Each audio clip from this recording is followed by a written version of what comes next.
Alex Gonzaga, buntis na nga ba? Yan ang spekulasyon ng mga netizens na tila nagkamali sa pag-post ang content creator, noong Easter Sunday.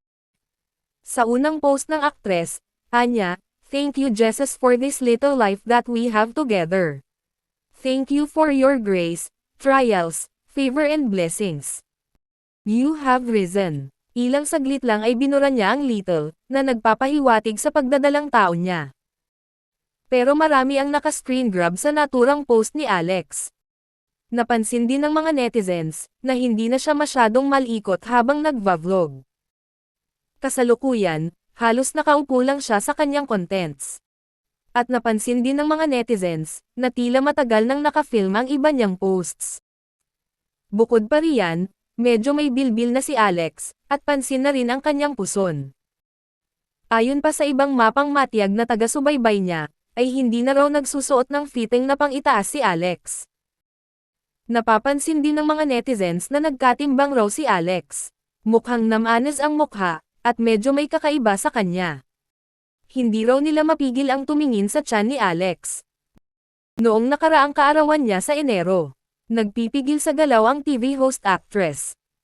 Hinahawakan din siya ng asawa niya, na tila nagpapaalala na huwag masyadong malikot.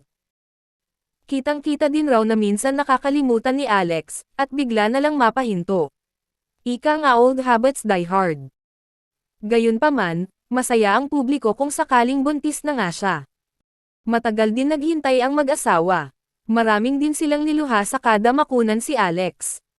Hindi lang ang pamilya nila ang nalulungkot sa tuwing hindi natutuloy ang pagbubuntis ni Alex, dahil ang mga tagahanga niya, sa mga nakarelate sa sitwasyon niya, ay nalulungkot din para sa kanya, at umaasang balang araw, mabibiyayaan din sila ni Mikey ng sariling baby.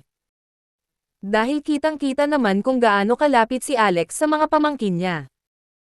Noong nalaman ni Tony na buntis siya sa pangalawang pagkakataon, hindi buo ang kasiyahan niya, dahil alam niyang masasaktan si Alex. Inamin din ng kapatid niya na sa panahong nalaman niya na buntis ang ate niya, ay nasaktan siya. Na bakit hindi na lang siya ang nabuntis. Masaya naman raw siya para sa ate niya, pero hindi din raw mawala ang kirot na nararamdaman niya.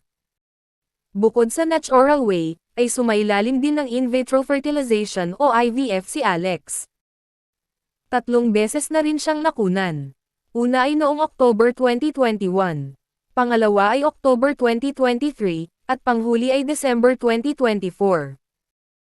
Kaya kung totoo man ito, ay maraming netizens ang masaya at nagdarasal para sa mag-asawa.